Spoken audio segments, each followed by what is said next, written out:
dead. It's done. I paid it off. She had rehearsed the line on the drive, tasting the relief in each word. Silence, then a soft exhale. I know you did, her father said, but he didn't receive it. The dream of a zero balance jolted into a ledger that wouldn't clear. Split screen the moment. On one side, a kitchen table with a stamped checklist, a bright, paid in full sticky planned for the fridge, a future measured in gardens and quiet mornings. On the other, a browser tab with a wire reference number, a loan portal still showing amount due, and a new email blinking updated payoff letter, please use immediately. She scrolls. The routing field isn't the one she wrote down yesterday. The logo looks right. The domain feels off by a hair. A second email lands at 4:57 p.m. Urgent timing.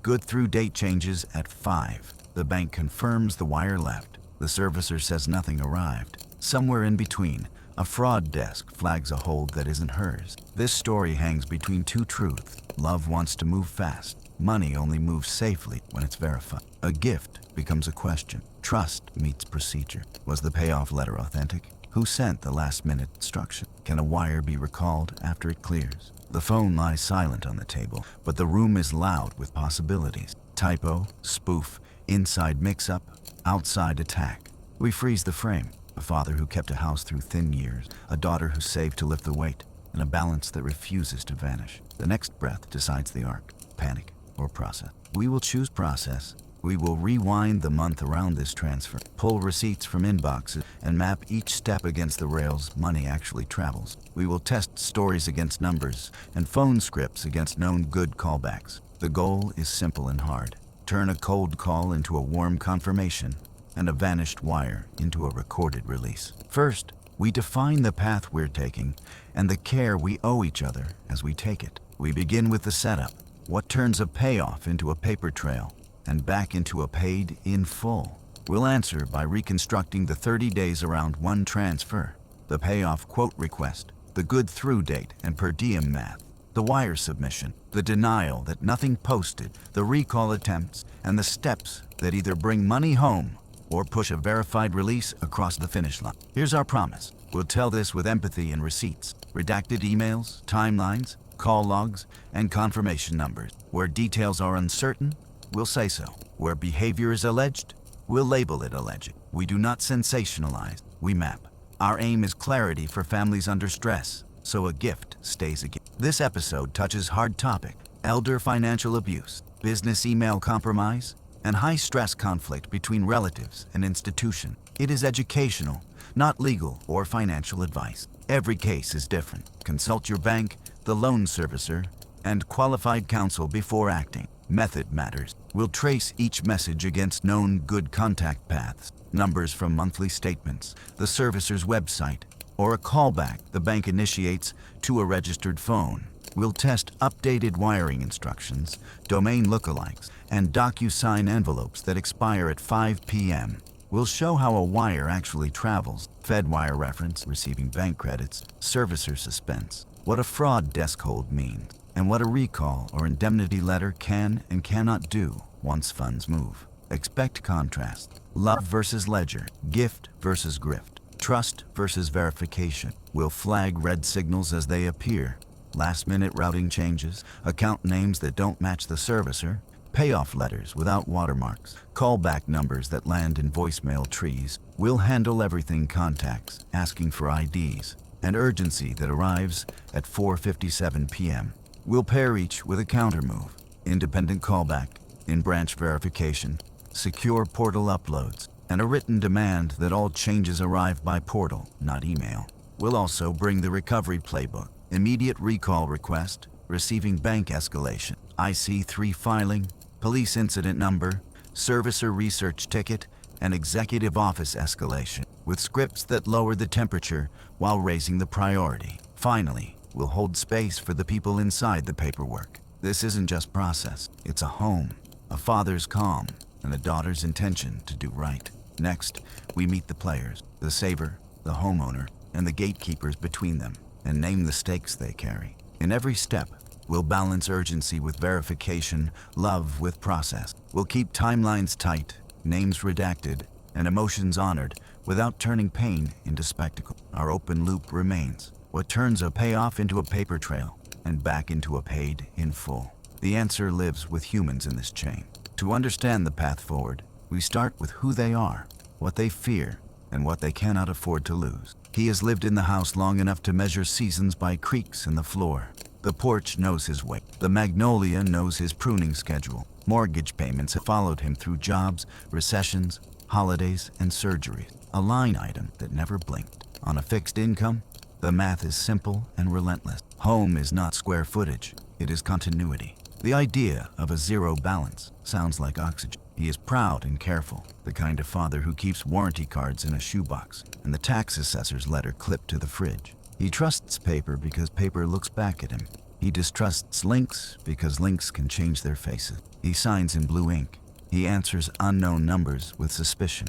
He has seen scams on the evening news and assumes he is not naive enough to fall for one. He is not wrong.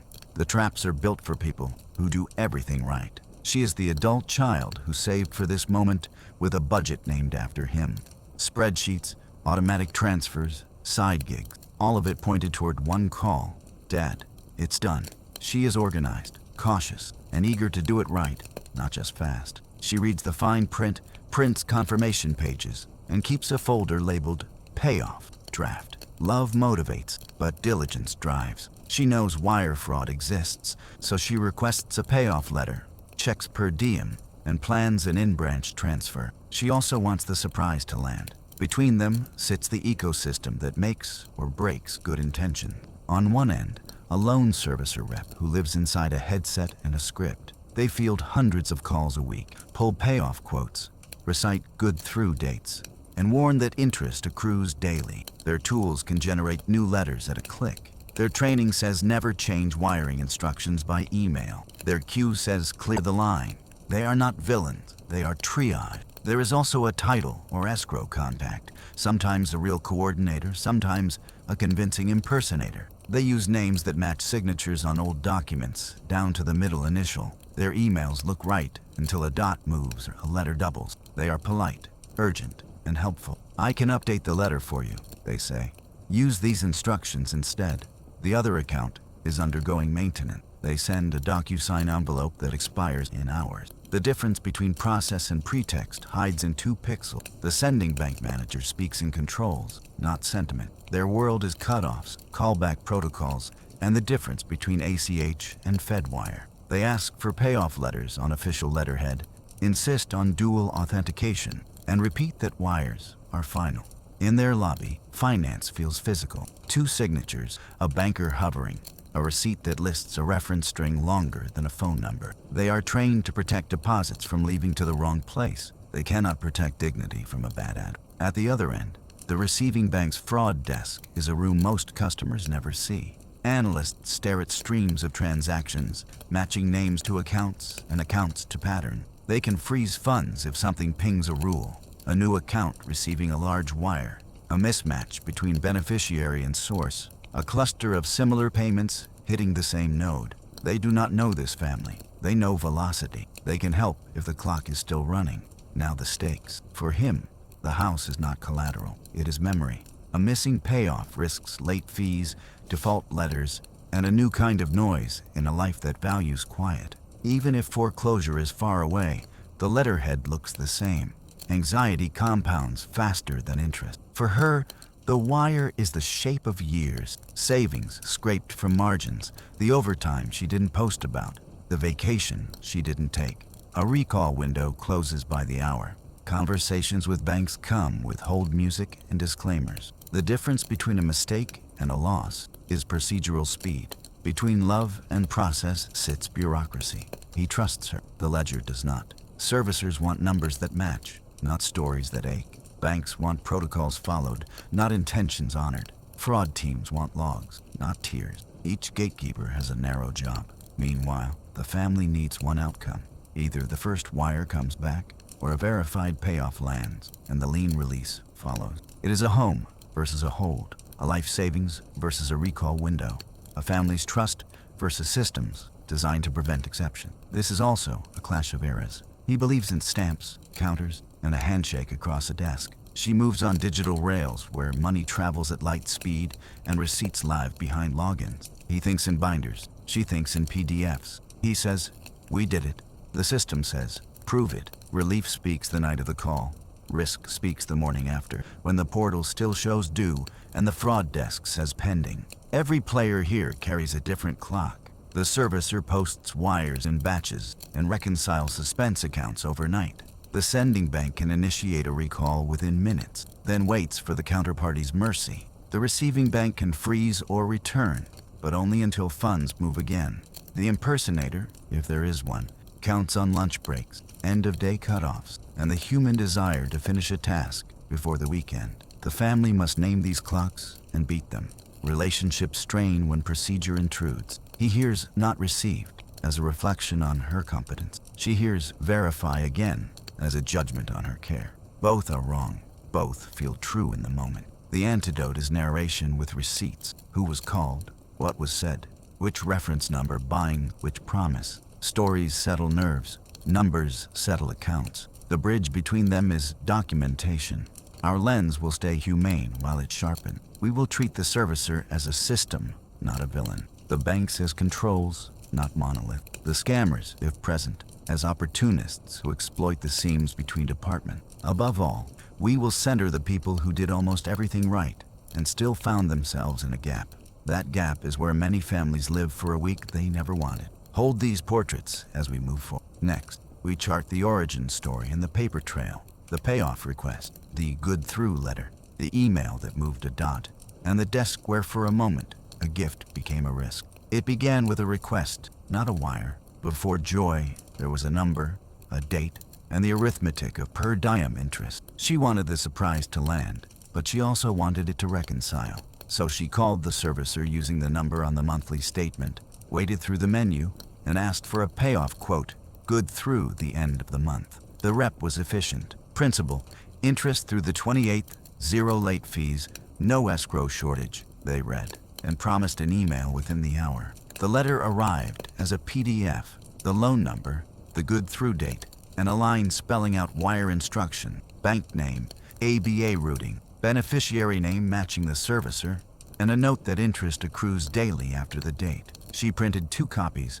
circled the good through date, and wrote the per diem on a sticky. Paper made sense. Paper looked back. She booked an in-branch appointment. Cashier's check or wire? The banker asked, and walked her through the trade-offs. A check could be overnighted to the address on the letter, but couriers missed trucks, and per diem does not blink. A wire posts same day when sent early. After the cutoff, it posts the next business day. She pictured her father exhaling and chose the wire. The banker underlined the beneficiary name on the letter. We will only send to this exact name, they said. No one changes instructions by email. 2 days later, an updated payoff letter arrived just before close of business. Same logo, same tone, new file name. The subject line read, please use revised wire details. The bank name in the footer differed by 1 word. The ABA routed to a different institution. The beneficiary name no longer matched the servicer. It read like a processing company. The email domain looked right at a glance, but a second look showed a microscopic change. An extra character where a hyphen should be. Her pulse lifted. The message promised that the original account was undergoing maintenance and that this update would prevent delays. She did not reply. She picked up the phone and dialed the number printed on the original letter. The tree was familiar. She asked for payoffs and read the loan number. A courteous agent, allegedly, confirmed that an updated letter had been issued that afternoon due to internal account changes and assured her the new beneficiary handled remittances for the servicer. Same loan, same ledger, different rail, the voice said. We can email you from the same thread. Minutes later, the revised PDF hit her inbox again, this time inside the existing email chain, with a DocuSign envelope to confirm receipt of updated instruction. The DocuSign link expired in 4 hours. At the branch the next morning, she placed both letters on the desk. The banker compared fields and frowned at the beneficiary name. It's common for servicers to use custodial accounts, they said, but we verify. The banker dialed a number on file, asked to be transferred to payoffs, and read the loan number while she listened. Press 3 for payoff verification, the system intoned. A human answered, confirmed the updated beneficiary, and referenced the good through date precisely. Funds will be credited to the loan on receipt, the voice said. The banker nodded. The release would follow within 30 days. Her shoulders lowered a fraction.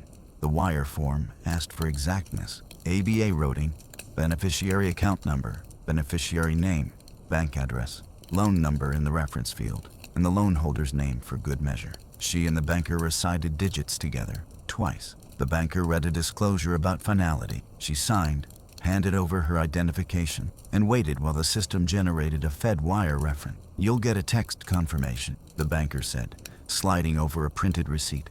The string of numbers felt like a key. She snapped a photo of the receipt and texted a heart to herself. On the way out, she forwarded the wire receipt to the email thread where the updated letter lived and asked for a simple acknowledgement. "Received," a reply came, brisk and clean. She walked to the parking lot and called her father. "Dad, it's done," she said, and he laughed like someone opening a window after a storm. She drove home with the folder buckled into the seat beside her, the payoff letter peeking from the top like That evening, tradition and technology shook hands awkwardly. She stuck a paid sticky on the printed letter and scanned it into a folder. He poured tea and put the old amortization schedule in the recycling. She refreshed the loan portal and saw the old balance still sitting, indifferent to her day. "Portals lag," she told her, "and per diem always catches up a day late." She set an alarm to check in the morning and slept like she had placed a stone on the right side of a scale. Morning arrived with a mismatch. The portal did not change. She called her father to say give it until noon. He, cautious and careful, called the servicer on his own to ask about the posting timeline. "We haven't received a wire," the rep told him. He did not panic. He called her and relayed it gently. "I know you did it, but they don't see it yet." She stared at the reference number and read it aloud, as if saying it would make it true on both ends. Here the asymmetries finally surfaced in daylight. His money and calm met their urgency and scripts. Her diligence, real and documented, met a system that rewards speed over doubt, deadlines over callbacks, and paper that promises certainty against rails that move at light speed with few breaks. A bank receipt proves departure. Only the receiving institution can prove arrival. Between them lies a field where imposters flourish, especially at 5 minutes to close. She opened her email and saw a new reply from the same thread. Posting may take up to 24 hours due to month-end volume. Reasonable. Then a second message landed from the original letter's sender, warning that unreconciled wires would trigger late fee recalculation. Pressure. She printed both and wrote the time in the margin. Paper cannot stop a wire, but it can hold a hand steady. By mid-afternoon, the reference still showed as sent on her bank's side. The receiving bank could not be reached without a beneficiary relationship. The servicer could only see their own journals. The banker suggested a recall attempt out of an abundance of caution, which requires the receiving bank to agree. She filed it anyway. The form asked for a reason, suspected misdirection. The receipt printed again, thinner than comfort. Through it all, the memory of that updated letter hummed like a warning tone. Beneficiary names that do not match. Domains that almost do. DocuSign envelopes that expire before dinner. It had all seemed explainable when the voice on the callback confirmed the details. Now explanations felt like cover. She drew a box around one sentence in her notes. Verify through a number you source yourself, not a link you are handed. The confirmation had felt like closure because it answered a feeling, not a ledger. Love makes people hurry. Ledgers only care about digits and rails. This section ends where the paper trail begins to smoke. Next, we map the escalation of red flags, how urgency sharpened, and which signals separated a process glitch from a grift. The first true warning arrived at 4:57 p.m., stamped in the header like a siren you could read. Subject, urgent. Use updated routing before 5. The email sent inside the same thread as the payoff letter wore the right logo and swapped only 2 fields, a new ABA and a beneficiary name that no longer matched the servicer. The footer displayed a callback number that did not appear on any monthly statement. She stared at the clock,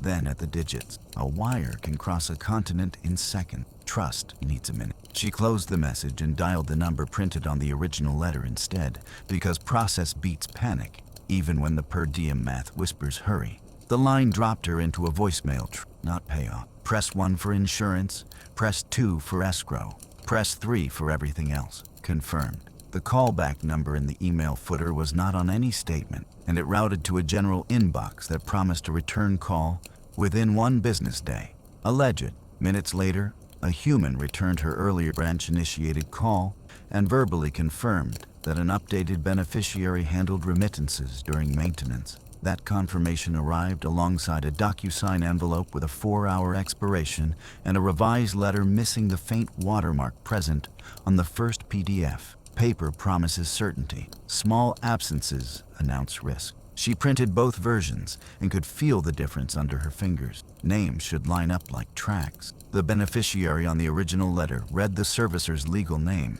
The new letter substituted a processor for the benefit of language that her banker called common, but cautioned against without independent verification. Confirmed. The account name on the wire didn't match the servicer. It matched the processor in the revision. Alleged. A new email offered to handle everything end-to-end if she replied with scans of her driver's license and the last 4 of her father's SSN for compliance. Generosity arrived with strings. Help asked for exclusivity and identity. She paused, because the only thing worse than a misdirected wire is a second compromise. At 4:57 p.m., urgency performed as kindness. We noticed you were preparing to wire today. To avoid a late fee caused by end-of-day maintenance, please use the revised routing and acknowledge receipt via DocuSign before 5:30. The sentence carried copybook grammar and the tempo of a scam. Confirmed. The envelope's audit trail showed creation minutes before the email arrived and an expiration just after close of business.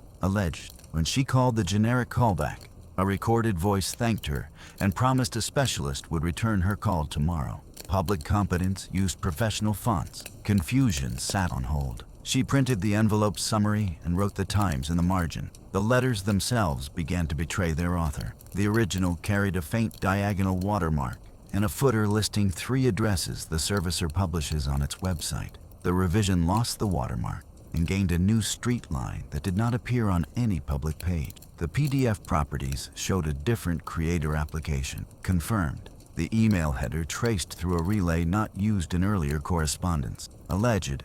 The display name masked a domain with an extra character that human eyes forgive under deadline. This is how impersonation works, not by shouting, but by whispering with familiar stationery. She laid both letters side by side and taught herself to see like a machine.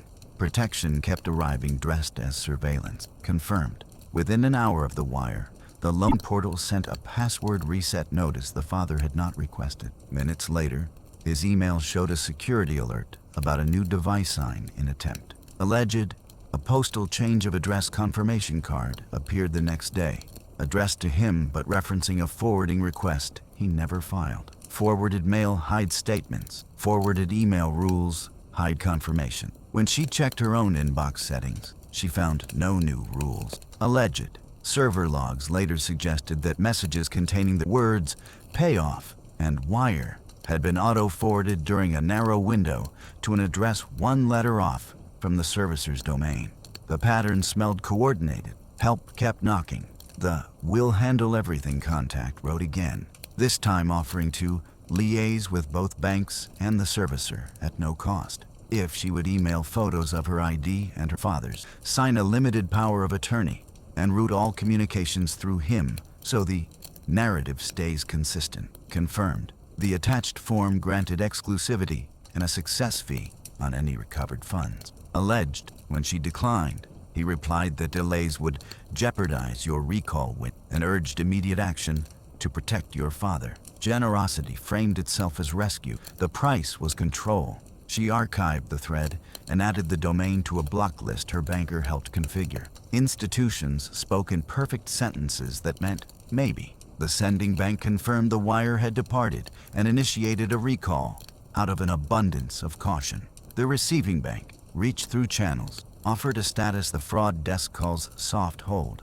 which means funds are visible but not yet released. Confirmed. The FedWire reference resolved to account opened recently with limited history. Alleged. The beneficiary's onboarding file listed activity inconsistent with a mortgage servicer. Competence said everything was under review.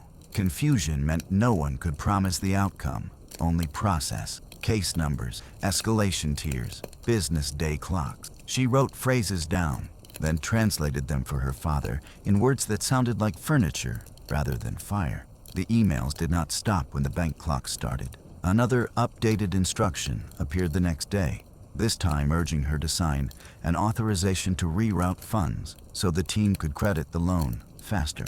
A second message warned that unreconciled wires would trigger late fee recalculations and negative credit reporting. Confirmed, the portal still showed amount due because nothing had posted to the loan or suspense. Alleged, the sender's signature block carried a title that did not exist on the servicer's org chart. The DocuSign link again expired within hours. She took screenshots and closed the tab. Pressure masquerades as procedure when people expect you to be too embarrassed to ask real questions. Another seam split when the banker compared rails. The revised letters ABA traced to a branch that accepts ACH, not wires, while the account number pattern fit neither the servicer's published instructions nor the custodial accounts the bank recognized. Confirmed. The initial PDF listed a wire-eligible ABA at a correspondent bank long used by the servicer. The revision diverted funds to a different institution altogether. Alleged, the updated beneficiary's name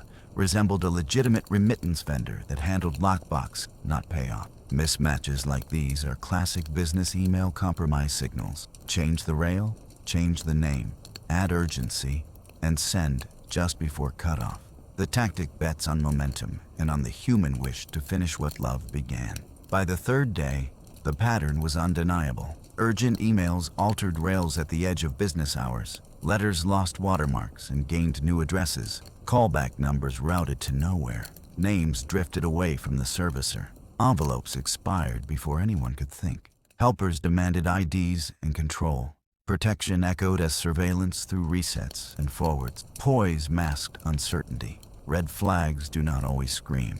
They stack until they redirect a life. She stopped treating anomalies as exception and started treating the pattern as a plan to slow, verify using numbers she sourced, and move conversations to paper. The next phase compresses hours into decisions. We reconstruct that timeline now, up to the turning point. Together, the clock mattered more than the balance. At 9:41 a.m., she sat with the branch manager and submitted the wire, fingers steady as the banker read each digit aloud. The receipt printed with a Fedwire reference, the kind that looks like a license plate for money. She texted a screenshot to the email thread and dropped a celebratory note in the family group chat. Green light. At 10:06, the bank's app reflected sent. At 11:20, the servicer's portal still showed amount due. By noon, she refreshed again. Nothing. At 12:17, she called the payoff line. The rep read from a screen, no incoming wires posted. Joy went quiet. Procedure walked in, calm, careful, relentless. At 12:29, she pivoted from celebration to containment. The manager escalated to the wire room, quoting the reference and sending a Fedwire service message requesting return of funds due to suspected misdirection. Final means final, the banker cautioned, but a receiving bank can return if funds are still there.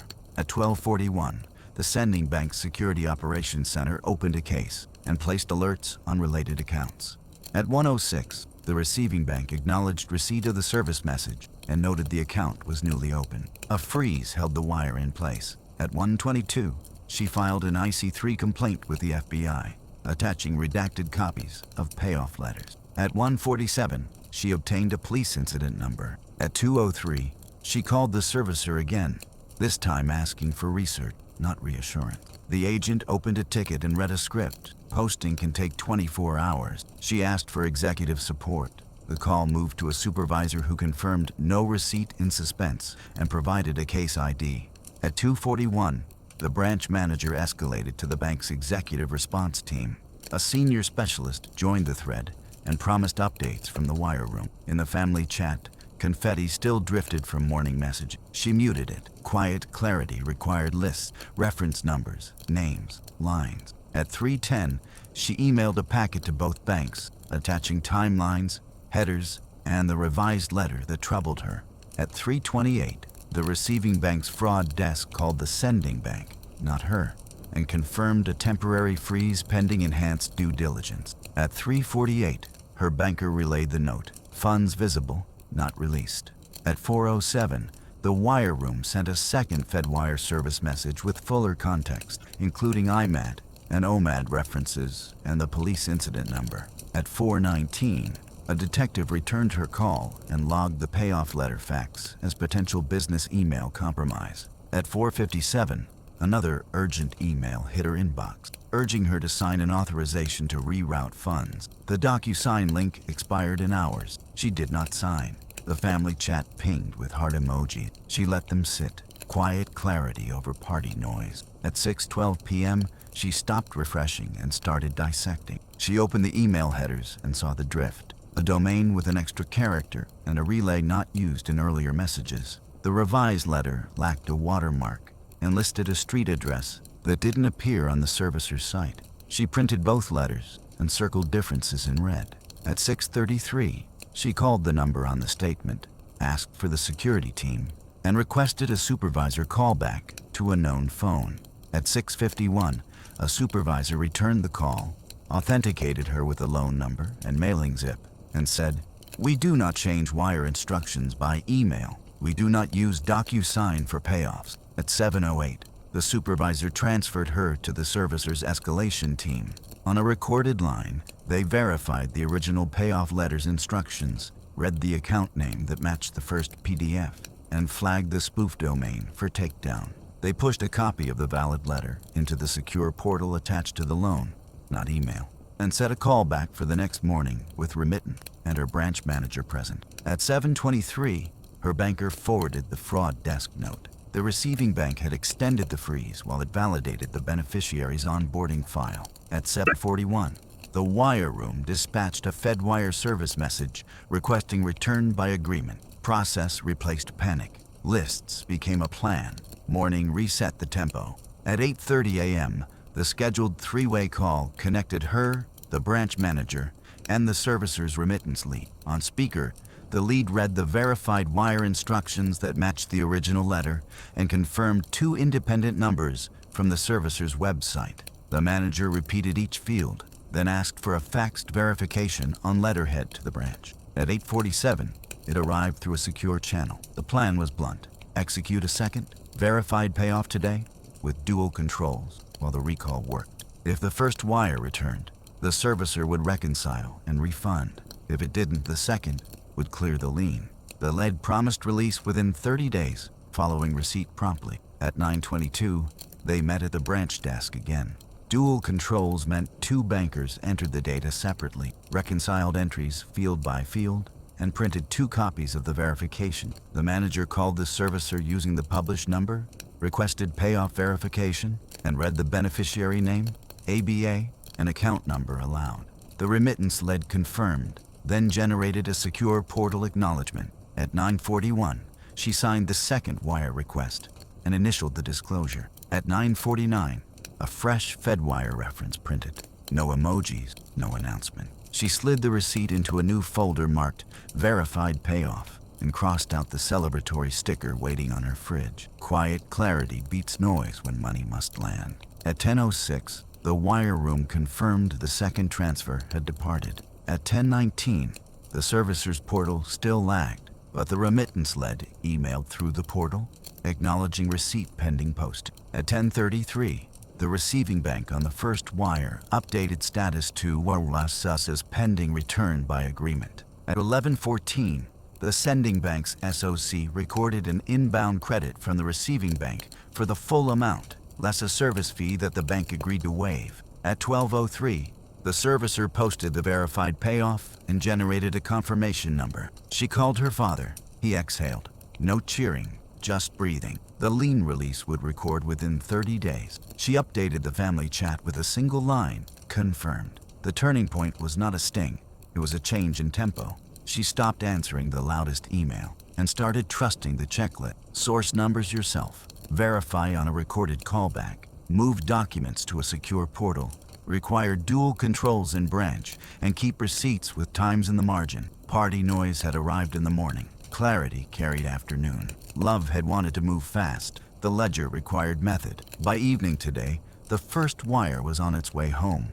The second had cleared, and relief matched record. The house would not change overnight, but the balance did. Next, we move into immediate consequences and aftermath, the filings, locks, and statements that close the loop. By dusk, They built an overnight plan. Every scrap of proof became duplicate and triplicate. Screenshots of headers, PDFs of both letters, printouts of audit trails, a slow screen record of the inbox thread. A witness stayed on speaker while she narrated each step, turning memory into a dated log. The banker emailed secure links for uploading evidence. She replied with the Fedwire references, police incident number, and the IC3 complaint ID. Related accounts went to yellow alert, debit limits lowered, external transfers paused, new passwords issued, and a temporary hold on his dormant savings until the dust settled. A neighbor drove them after dark, so no curious eyes clocked routines. At first light, they met where controls live.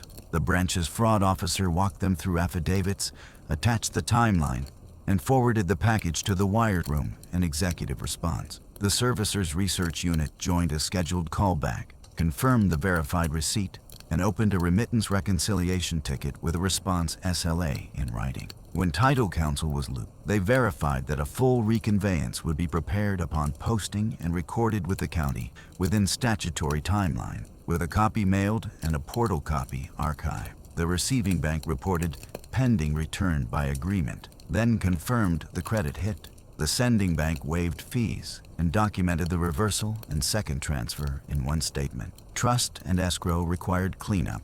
The servicer initiated closure of the impound account, cut a check for the escrow surplus, and issued a letter instructing the insurer to remove the mortgagee clause. Property tax autopay moved to his checking with calendar reminders and a hard copy schedule tacked to the fridge. Title counsel provided recording details and the instrument number to expect on the county site. She placed fraud alerts at the bureaus, froze credit, and added monitoring to email, bank, and mobile accounts. The family created a simple verification sheet for any future large payment. Who called whom, which number was used, what document arrived by portal, and which two humans confirmed it on recorded lines. The other side did what institutions. The servicer released a careful statement calling it an isolated incident with no evidence of internal compromise. A PR contact floated a goodwill credit paired with a non-disclosure. The family declined the NDA, requested a written apology to her father, and asked for a publishable language reminding customers that wire instructions never change by email. Status management wanted silence. Accountability wanted receipts and improvements. Their public note was measured, gratitude for specific staff, confirmation that the lien release was in process, and a reminder to verify through known numbers. Next, we unpacked the pattern behind the pressure and the playbook that prevents it. Business email compromise rarely looks like a hack. It looks like a normal day nudged 5 degrees off course. The attacker does not break the door. They borrow your keys. They sit inside an inbox, watch the rhythm of real conversation, and inject one updated instruction at exactly the moment a payment is about to move. According to the FBI's Internet Crime Complaint Center, BEC produces the highest reported cybercrime losses each year, billions of dollars annually, with real estate and settlement transactions singled out as frequent targets. The reason is simple: big numbers, tight timelines, and many hands sharing documents across companies that don't share a phone system. The updated wiring instructions tactic is classic BEC because it exploits habits, not ignorance. It arrives late in the day, framed as maintenance or a bank cutoff, and requires action before thoughtful verification can happen. The message nests inside an existing thread, uses a lookalike domain, a missing hyphen, a doubled letter, and replaces one or two fields, the ABA, the account number, or the beneficiary name. A DocuSign envelope with a short expiration adds pressure and the illusion of formality. The callback number in the footer routes to a voicemail tree, not a published payoff line. None of this looks criminal. It looks helpful. The tell is misalignment, timing that cuts off review, rails that differ from published instructions, and names that no longer match the servicer's legal entity. Understanding how legitimate payoff posts helps separate delay from danger. A servicer issues a payoff quote with a good through date and a per diem amount that accrues after that date. Your bank transmits funds via Fedwire to the servicer's remittance or custodial account. On receipt, many servicers first credit a suspense account, then reconcile to the loan by batch, typically at end of day. If funds arrive after the wire cutoff, posting may not appear on the portal until the next business day. If you underpay by even a day of per diem, the shortfall leaves a tiny balance. If you overpay, the surplus is refunded with the escrow surplus when the loan closes. The lien release, reconveyance, is prepared after posting and recorded with the county within a statutory window, often 30 to 60 days. Portal lag is normal.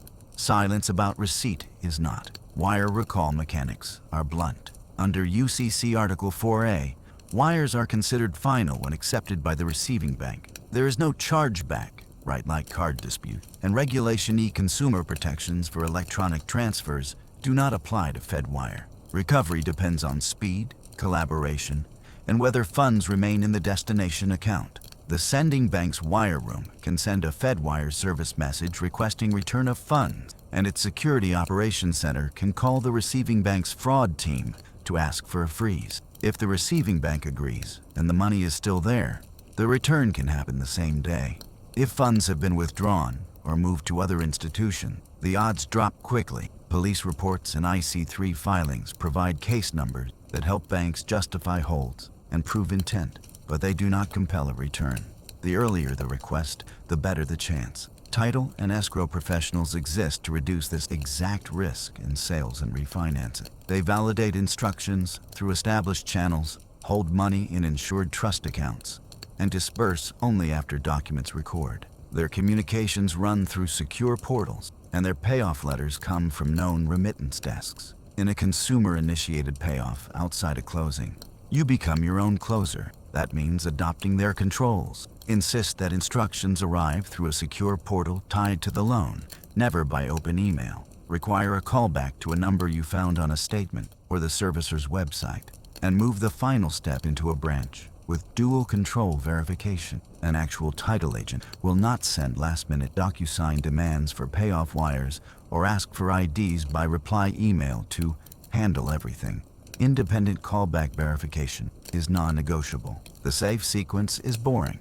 You source a phone number from the servicer statement or website, you place the call, you request payoffs, and you ask the representative to read the entire wire string: beneficiary legal name, ABA, account number, bank address, on a recorded line. You then ask them to push the same letter into the secure loan portal or fax it to your branch. In branch, two bankers key the data independently and read it back to the servicer on a fresh call to a published number. No one reads back digits from an email. No one confirms a number that arrived 5 minutes before close. This process is slower than a reply all, and that slowness is a feature, not a flaw.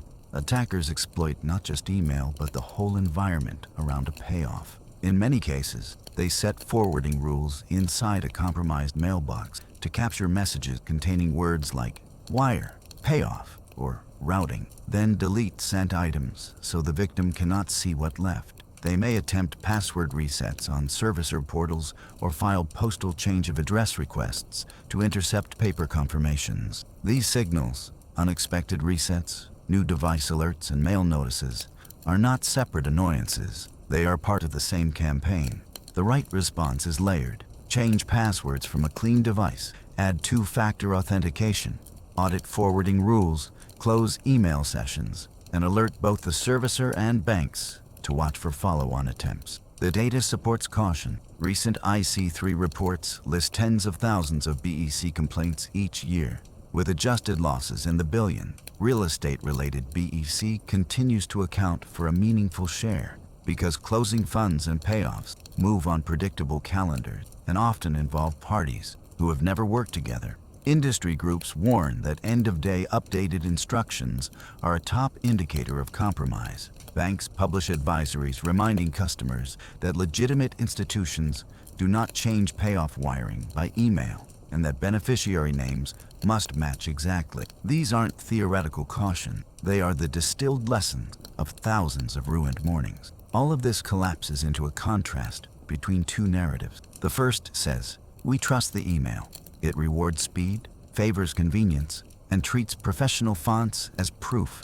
It assumes that because you are inside the right thread, you are inside the right system. The second says, we verify every digit. It assumes nothing, calls numbers you sourced yourself, uses portals, and accepts that celebration waits until confirmation lives in two institutions' logs. The first feels modern and smooth right until it doesn't. The second feels old-fashioned and fussy right up to the moment it saves the house. When a payoff goes sideways, shame can be as dangerous as the scam.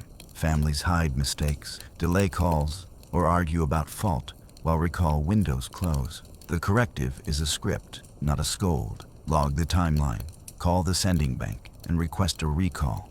Escalate to the receiving bank's fraud desk. Notify the servicer's research unit. File IC3 and a police report.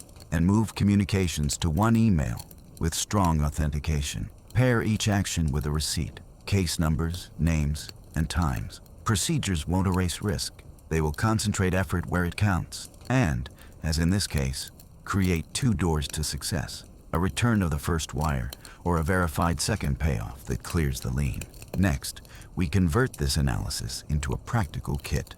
Checklists, boundary scripts, and step-by-step response plans families can use before, during, and after a large transfer. Verification is not paranoia.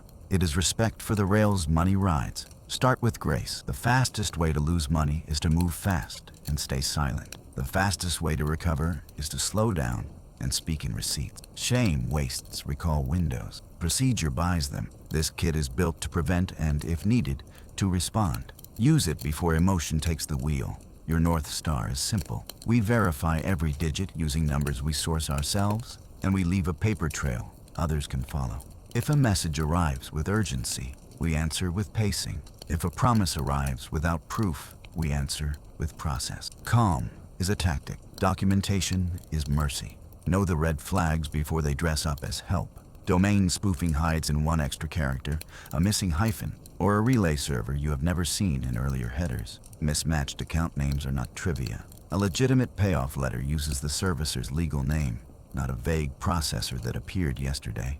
Urgency at 4:57 p.m. is theater designed to beat your verification call. Any change to wiring instructions by email, any DocuSign envelope that expires in hours, any callback number not printed on a statement, and any letter that loses a watermark or adds a new address belong in the do not trust pile. Carry boundary scripts you can say once, calmly. Say, no changes to wiring instructions by email. Please push the letter to the secure loan portal or fax it to my branch. Say, we will call back using the number printed on our statement. Do not call me from a link. Say, we won't share IDs or password. Send a list of required fields, and we will provide only what's necessary. Say, we do not sign DocuSign envelopes for payoff. Say, if this is legitimate, it will still be legitimate tomorrow. Each line trades adrenaline for control. When institutions push speed, respond with structure. Tell the bank, we will execute in branch with dual control after you verify the beneficiary name, ABA, and account number on a recorded callback to the published payoff line. Tell the servicer, email is for scheduling. Instructions must live in the portal attached to the loan. Tell any third party, we do not grant exclusivity. We do not route donations or refunds through agents, and we do not authorize anyone to speak for us. If tone hardens when you set boundaries, that is your verification. If money moves the wrong way, pivot to the safe response plan. Call the sending bank's wire room immediately and request a return of funds due to suspected misdirection. Ask the Security Operations Center to contact the receiving bank's fraud desk and place a freeze. File an IC3 complaint and obtain a police incident number. Banks take holds more seriously with Case ID. Notify the servicer's research unit, open a ticket, and escalate to executive support. Consolidate communications to one email you control and change passwords from a clean device. Prevention borrows from title practice. Mutual verification calls are non-negotiable. You source the servicer's number from a statement or website. You place the call, and you ask a payoff agent to read the entire wire string on a recorded line. Then you ask them to push the letter into the secure portal. Execute the transfer in branch with dual controls. Two bankers key the data and read it back to the servicer. No one reads digits from email. If policy allows, send a test transfer through the same rail first. If not, schedule early in the day to avoid cutoff pressure. Do the per diem and posting math up front. A payoff quote is good through a date. Interest accrues daily afterward, so wire enough to cover slippage. Ask the servicer how they post wires. Many credit a suspense account and reconcile at day's end, and expect the portal to lag a business day. Keep the Fed wire reference, the time sent, the banker's name, and the confirmation from the servicer's remittance lead. If a second verified payoff is needed while a recall works, document the overlap and request a refund of any surplus. Record the call where the servicer acknowledges receipt, and note when the reconveyance will record. Follow through until the lien release is visible. Ask for the reconveyance or satisfaction to be recorded within the statutory window and request the instrument number. Close the escrow account, collect any surplus, and instruct your insurer to remove the mortgagee clause. Move property tax payments to your own account with calendar reminder and a paper schedule on the fridge. Place fraud alerts at the bureaus, freeze credit if needed, and monitor email and bank logins for new devices and rules. If someone proposes an NDA in exchange for goodwill, decline and ask for public guidance that helps the next family. Status management protects headlines. Accountability protects homes. Most important, anchor family conversation in roles and receipts. One person runs the checklist. One person narrates updates to dad. Everyone keeps the group chat celebratory but waits for confirmation numbers before confetti. Replace blame with curiosity. What did the rails require? Where did the process slip? How do we harden the next transfer? The mantra is boring and life-saving. Verify by portal, verify by known numbers, verify in branch. A gift should create security, not risk. When urgency knocks, answer with structure. When fonts impress, demand names, digits, and callbacks. Love moves first. Verification moves the money. Keep both, and you keep the house. Gifts should create security, not risk. That's the anchor we return to after every tense call, every reference number, every breath held while a portal refreshes. You did not do all this work to trade one kind of worry for another. Keep the principle close. Contracts aren't villains. Secrecy and pressure are. Clear terms, slow timing, and independent verification turn documents into protection. Anything else is a tactic asking you to hurry past your instinct. Celebration is earned, but confirmation is required. If this story mirrors your own, take heart. There is a path from panic to process, from money moved to proof preserved. We watched a vanished wire become a recorded release by changing tempo, not by chasing drama. Source numbers yourself. Verify on recorded callbacks. Move instructions into secure portals, and ask banks to use dual controls. The outcome is boring on purpose. A closing letter, a reconveyance number, an inbox with receipts instead of regrets. A gift should land as quiet relief. Breath in, shoulders down, calendar clear. Here is our single question for you, and your answer becomes part of a public safety. What's one verification step you never skip before a large transfer? Keep it specific if you can. A phrase you say, a number you call, a checklist item you tick. Someone else will copy it at a kitchen table tomorrow.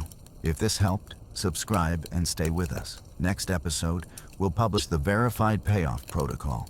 Practical scripts for bank and servicer callbacks, a printable checklist for in-branch dual control, red flag header example, portal language you can paste, and a one-page recovery plan if something goes sideways. We'll also share a mini guide for caregivers who want to give big gifts without triggering fraud risk. Turn on notifications so you can save the tools the day they drop, and send this episode to anyone staring at a payoff letter right now.